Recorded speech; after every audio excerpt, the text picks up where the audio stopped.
Dear friends, you are welcome to Historia. Historia പുതിയ ക്ലാസ്സിലേക്ക് നിങ്ങൾക്ക് എല്ലാവർക്കും സ്വാഗതം. ഇന്നത്തെ ക്ലാസ്സിൽ നമ്മൾ പഠിക്കാൻ പോകുന്നത് വളരെ ചെറിയൊരു ടോപ്പിക്കാണ്. ഇന്ത്യൻ ഭരണഘടനയുടെ വളരെ ചെറിയ ടോപ്പിക്കാണ് നമ്മൾ പഠിക്കാൻ പോകുന്നത്. എന്നാൽ മിക്കവാറും PSC എക്സാമുകൾക്കും SSC RRB UPSC എക്സാമുകൾക്കെല്ലാം ചോദിക്കുന്ന ഒരു ഭാഗമാണ്. വളരെ ചെറിയ ടോപ്പിക്കാണ്, വളരെ ഭംഗിയായിട്ട് പഠിക്കാൻ പറ്റാവുന്ന ഒരു ടോപ്പിക്കാണ്. ടോപ്പിക് എന്ന് പറയുന്നത് ഇതാണ്: ക്വസ്റ്റ്യൻ അവർ അല്ലെങ്കിൽ ചോദ്യോത്തരവേള. ഇന്ത്യൻ പാർലമെന്റ് നടപടികളിലെ വളരെ പ്രധാനപ്പെട്ട ഒരു ഭാഗമാണ് ക്വസ്റ്റ്യൻ അവർ അല്ലെങ്കിൽ ചോദ്യോത്തരവേള. അപ്പോൾ അത് ലോകസഭയിലും രാജ്യസഭയിലും ഉണ്ടായിരിക്കും ഈ ഒരു പ്രോസസ്സ്. ഏതാണ്? രാജ്യസഭയിലും ലോകസഭയിലും ഉണ്ടാവാറുണ്ട് ക്വസ്റ്റ്യൻ അവർ. അപ്പോൾ ക്വസ്റ്റ്യൻ അവർ എന്താണെന്ന് ചോദിച്ചു കഴിഞ്ഞാൽ, it is the first hour of every parliament sitting. Parliament സമ്മേളനത്തിൻ്റെ ആദ്യത്തെ ആ ഒരു മണിക്കൂർ, പാർലമെൻറ്റ് സമ്മേളനത്തിൻ്റെ ആദ്യത്തെ ഒരു സെഷനാണ് നമ്മൾ എന്താ പറയുന്നത് ക്വസ്റ്റ്യൻ അവർ അല്ലെങ്കിൽ ചോദ്യോത്തര വേള എന്ന് പറയുന്നത്. അപ്പോൾ അത് ലോകസഭയിൽ ആദ്യമാണ്, രാജ്യസഭയിൽ ആദ്യമല്ല. രാജ്യസഭയിൽ ആദ്യമായിരുന്നു. ഇപ്പോൾ രാജ്യസഭയിൽ സ്റ്റാർട്ടിങ് എന്ന് പറയുന്നത് 0 അവറും അതിനുശേഷമാണ് ക്വസ്റ്റ്യൻ അവർ ആരംഭിക്കുന്നത്. അപ്പോൾ പൊതുവേ പാർലമെൻറ്റ് നടപടിയിലെ ആദ്യ സെഷനാണത് ക്വസ്റ്റ്യൻ അവർ. അത് ഞാൻ വീണ്ടും പറയുന്നു, രാജ്യസഭയിൽ ആദ്യ നടപടിയല്ല, രാജ്യസഭയിൽ ആദ്യ നടപടിയായിരുന്നു. ഇപ്പോൾ അത് മാറ്റി 0 അവറോടുകൂടിയാണ് അവിടെ ആരംഭിക്കുന്നത്. ശൂന്യവേള അല്ലെങ്കിൽ 0 അവർ, അതോടുകൂടിയാണ് പാർലമെൻറ്റ് നടപടികൾ രാജ്യസഭയിൽ ആരംഭിക്കുന്നത്. അതിനുശേഷമാണ് രാജ്യസഭയിൽ ക്വസ്റ്റ്യൻ അവർ. പക്ഷേ ലോകസഭയിലെ ആദ്യ സെഷൻ എന്ന് പറയുന്നത് ക്വസ്റ്റ്യൻ അവറാണ്. ക്ലിയർ ആയിരിക്കുമല്ലോ?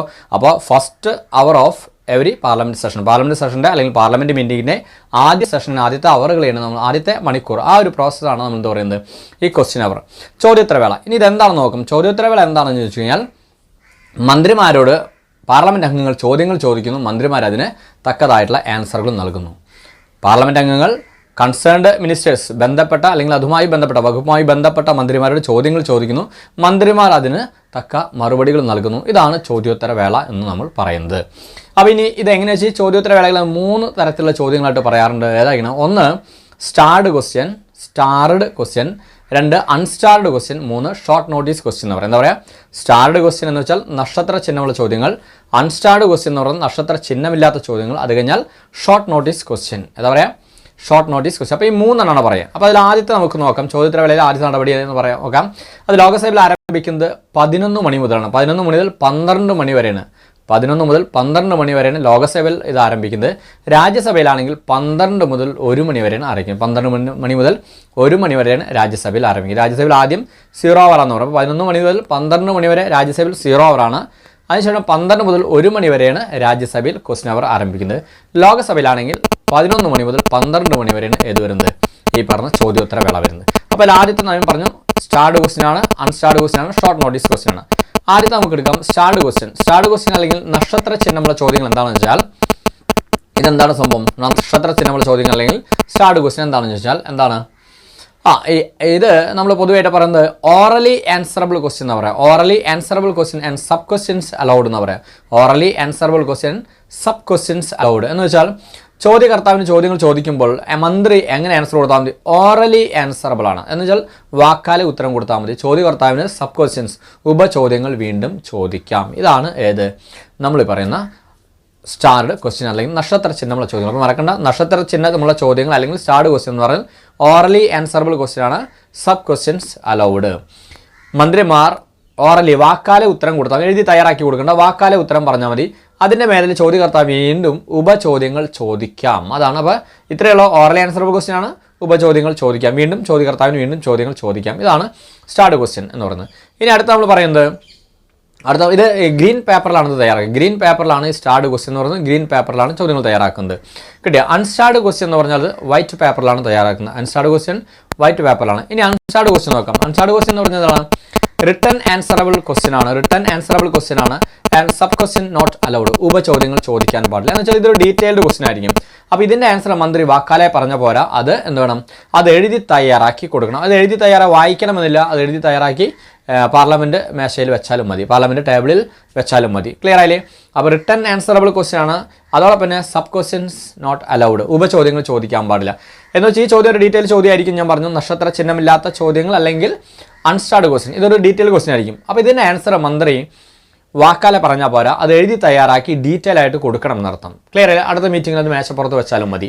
പക്ഷേ ഇതിനൊപ്പം ഈ ഉപചോദ്യം ചോദിക്കാനുമില്ല. ചോദ്യകർത്താവിന് വീണ്ടും ചോദ്യങ്ങൾ ചോദിക്കാനും പാടില്ല. ഇതാണ് ഏത് അൺസ്റ്റാർഡ് ക്വസ്റ്റ്യൻ എന്ന് പറയുന്നത്. ക്ലിയർ അല്ലേ? ഇത് തയ്യാറാക്കുന്നത് വൈറ്റ് പേപ്പറിലാണ് തയ്യാറാക്കുന്നത്. ക്ലിയർ ആയല്ലോ? അപ്പോൾ 2 കിട്ടി. ഇനി മൂന്നാമത്തെ എന്ന് പറയുന്നത് ഷോർട്ട് നോട്ടീസ് ക്വസ്റ്റ്യൻ. അതായത് ഷോർട്ട് നോട്ടീസ് ക്വസ്റ്റ്യൻ. ഇത് ഇങ്ങനെയുള്ള ചോദ്യങ്ങൾ ഷോർട്ട് നോട്ടീസ് ക്വസ്റ്റ്യൻ്റെ ചോദ്യങ്ങൾ ചോദിക്കണമെങ്കിൽ 10 ദിവസം മുമ്പെങ്കിലും നോട്ടീസ് നൽകണം. 10 ദിവസം മുമ്പെങ്കിലും നോട്ടീസ് നൽകിയതിന് ശേഷം മാത്രം ചോദിക്കാൻ പറ്റാവുന്ന ചോദ്യങ്ങളാണ് നമ്മൾ എന്താണ് ഷോർട്ട് നോട്ടീസ് ക്വസ്റ്റ്യൻ എന്ന് പറയുന്നത്. ക്ലിയർ ആയല്ലോ. ഇതിന് ആൻസർ ഓറലി ആൻസറബിൾ ആണ്. ഇറ്റ് ഈസ് ഓറലി ആൻസറബിൾ ആണ്. ഓറലി വാക്കാലെ ഉത്തരം പറഞ്ഞാൽ മന്ത്രി വാക്കാലെ ഉത്തരം പറഞ്ഞാൽ മതി. പക്ഷേ ചോദ്യം ചോദിക്കണമെങ്കിൽ 10 ദിവസം മുമ്പെങ്കിലും നമ്മൾ നോട്ടീസ് നൽകണം. നോട്ടീസ് നൽകിയതിന് ശേഷം ചോദിക്കാൻ പറ്റാവുന്ന ചോദ്യമാണ് ഷോർട്ട് നോട്ടീസ് ക്വസ്റ്റ്യൻ എന്ന് പറയുന്നത്. ക്ലിയർ ആയിക്കല്ലോ. ഇത് ഓറലി ആൻസറബിൾ ആണ്. അപ്പോൾ ഇതാണ് ചോദ്യോത്തരവേള. 3 തരത്തിലുള്ള ചോദ്യങ്ങളാണ്. ഒന്ന് ഞാൻ പറഞ്ഞത് ഏതാണ്? ആദ്യം പറഞ്ഞത് സ്റ്റാൻഡേർഡ് ക്വസ്റ്റ്യൻ ആണ്, അല്ലെങ്കിൽ നക്ഷത്ര ചിഹ്നമുള്ള ചോദ്യങ്ങൾ. അതെങ്ങനെയാണ്? ഓറലി ആൻസറബിൾ ക്വസ്റ്റ്യൻ ആണ്, വാക്കാലെ ഉത്തരം കൊടുത്താൽ മതി. അതോടൊപ്പം തന്നെ സബ് ക്വസ്റ്റ്യൻ വീണ്ടും ചോദിക്കാം, ഉപചോദ്യങ്ങൾ വീണ്ടും ചോദിക്കാം. ഇതാണ് നക്ഷത്ര ചിഹ്നമുള്ള ചോദ്യങ്ങൾ അല്ലെങ്കിൽ സ്റ്റാൻഡേർഡ് ക്വസ്റ്റ്യൻ എന്ന് പറയുന്നത്. ഇതെങ്ങനെയാണ്? ഇത് ഗ്രീൻ പേപ്പറിലാണ് തയ്യാറാക്കുന്നത്. ഗ്രീൻ പേപ്പറിലാണ് ഇത് തയ്യാറാക്കി നൽകുന്നത്. രണ്ടാമത് പറഞ്ഞത് അൺസ്റ്റാർഡ് ക്വസ്റ്റ്യൻ അല്ലെങ്കിൽ നക്ഷത്ര ചിഹ്നമില്ലാത്ത ചോദ്യങ്ങൾ. ഇതെങ്ങനെയാണ്? റിട്ടൺ ആൻസറബിൾ ക്വസ്റ്റ്യൻ ആണ്, സബ് ക്വസ്റ്റ്യൻസ് നോട്ട് അലൗഡ്. ഇത് എഴുതി തയ്യാറാക്കി നൽകണം. മന്ത്രി ഇതിൻ്റെ ആൻസർ എഴുതി തയ്യാറാക്കി മേശപ്പുറത്ത് വയ്ക്കണമെന്നാണ്. വായിക്കണമെന്നില്ല, മേശപ്പുറത്ത് എഴുതി തയ്യാറാക്കി വയ്ക്കണം. അതോടൊപ്പം ചോദ്യകർത്താവിന് ഉപചോദ്യങ്ങൾ ചോദിക്കാൻ പാടില്ല. ചോദ്യകർത്താവിന് ഉപചോദ്യങ്ങൾ ചോദിക്കാൻ പാടില്ല എന്നോർത്ത് വയ്ക്കുക. ക്ലിയർ അല്ല? ഇത് വൈറ്റ് പേപ്പറിലാണ് തയ്യാറാക്കുന്നത്. അത് കഴിഞ്ഞാൽ ഷോർട്ട് നോട്ടീസ് ക്വസ്റ്റ്യൻ ആണ്. മൂന്നാമത്തെ രീതി ഷോർട്ട് നോട്ടീസ് ക്വസ്റ്റ്യൻ ആണ്. ഈ ഷോർട്ട് നോട്ടീസ് ക്വസ്റ്റ്യൻ ചോദിക്കണമെങ്കിൽ 10 ദിവസം മുമ്പെങ്കിലും നമ്മൾ എന്ത് കൊടുക്കണം? നോട്ടീസ് നൽകി ചോദിക്കേണ്ട ചോദ്യങ്ങളാണ് ഈ ഷോർട്ട് നോട്ടീസ് ക്വസ്റ്റ്യൻ. ഇത് ഓറലി ആൻസറബിൾ ആണ്. ഇത് വാക്കാലെ ഉത്തരം മന്ത്രി വാക്കാലെ ഉത്തരം പറഞ്ഞാൽ മതി. ഇത് പിങ്ക് പേപ്പറിലാണ് ഇത് തയ്യാറാക്കി നൽകുന്നത്. പിങ്ക് പേപ്പറിലാണ് ഈ പറഞ്ഞ ഷോർട്ട് നോട്ടീസ് ക്വസ്റ്റ്യൻ തയ്യാറാക്കി നൽകുന്നത്. ക്ലിയർ ആയിരിക്കുമല്ലോ. അപ്പോൾ ഇതാണ് ഈ ചോദ്യോത്തര വേള. അപ്പോൾ ഓർമ്മിക്കുക, പാർലമെൻറ്റ് നടപടികളിലെ ആദ്യ മണിക്കൂറുകളാണ് നമ്മൾ പറഞ്ഞ ക്വസ്റ്റ്യൻ അവർ എന്ന് പറയുന്നത്. അത് ലോകസഭയിൽ ആരംഭിക്കുന്നത് 11 മണി മുതൽ 12 മണി വരെയാണ്. രാജ്യസഭയിൽ 12 മണി മുതൽ 1 മണി വരെയാണ്. രാജ്യസഭയിൽ ആദ്യം ക്വസ്റ്റ്യൻ അവറല്ല, ആദ്യം 0 അവർ എന്നാൽ ശൂന്യവേളയാണ്. അതാണ് രാജ്യസഭയിൽ ആദ്യം. അതിനുശേഷം 12 മണി മുതൽ 1 മണി വരെയാണ് രാജ്യസഭയിൽ എന്ത് വരുന്നത്? ക്വസ്റ്റ്യൻ. അതേസമയം ലോകസഭയിലാണെങ്കിൽ ആദ്യം പാർലമെൻറ്റ് നടപടി ആരംഭിക്കുന്നത് ചോദ്യോത്തരവേള 11 മുതൽ 12 വരെയാണ്. ക്ലിയർ ആയിരിക്കുമല്ലോ. അപ്പോൾ ഇതാണ് നമ്മുടെ ക്വസ്റ്റ്യൻ അവർ എന്ന് പറയുന്ന ഒരു ടോപ്പിക്. വളരെ പ്രധാനപ്പെട്ട ടോപ്പിക്, വളരെ സിമ്പിളാണ്, പഠിക്കാൻ എളുപ്പമാണ്, സിമ്പിളാണ്, എന്നാൽ ചോദിക്കാറുണ്ട്. അപ്പോൾ വളരെ സിമ്പിളായിട്ടുള്ളൊരു ടോപ്പിക്കാണ്, വളരെ ഭംഗിയായിട്ട് പഠിക്കുക. സോ അടുത്ത ക്ലാസ്സിൽ വീണ്ടും കണ്ടുമുട്ടാം. അതുവരെ എല്ലാവർക്കും ബൈ. പറയുന്നതിന് മുന്നേ ഇതുമായി ബന്ധപ്പെട്ട മറ്റെന്തെങ്കിലും ഡൗട്ടുകളോ കാര്യങ്ങളോ ഉണ്ടെങ്കിൽ തീർച്ചയായിട്ടും നിങ്ങൾ കമൻറ്റ് ചെയ്യുക, കമൻറ്റ് ബോക്സിൽ കമൻറ്റ് ചെയ്യുക. അല്ലെങ്കിൽ 9846298093 എന്ന നമ്പറിൽ വാട്സാപ്പിൽ നിങ്ങൾ കമൻറ്റ് ചെയ്യുക. വേണ്ട നിർദ്ദേശങ്ങളും ഗൈഡൻസുകളും നൽകാം. അതോടൊപ്പം നിങ്ങൾ ആദ്യമായിട്ടാണ് നമ്മുടെ ക്ലാസ്സുകൾ കാണുന്നത്, തീർച്ചയായിട്ടും നിങ്ങൾ ലൈക്ക് ചെയ്യുക, സബ്സ്ക്രൈബ് ചെയ്യുക. അതോടൊപ്പം നിങ്ങൾക്ക് വളരെ വേണ്ടപ്പെട്ട ആളുകൾക്ക്, PSC പഠിക്കുന്ന കുട്ടികൾ, അറിവ് നേടാൻ ആഗ്രഹിക്കുന്ന ആൾക്ക് നിങ്ങൾ തീർച്ചയായിട്ടും ഷെയർ ചെയ്യുക. സോ അടുത്ത ക്ലാസ്സിൽ വീണ്ടും കണ്ടുമുട്ടാം. അതുവരെ എല്ലാവർക്കും ബൈ.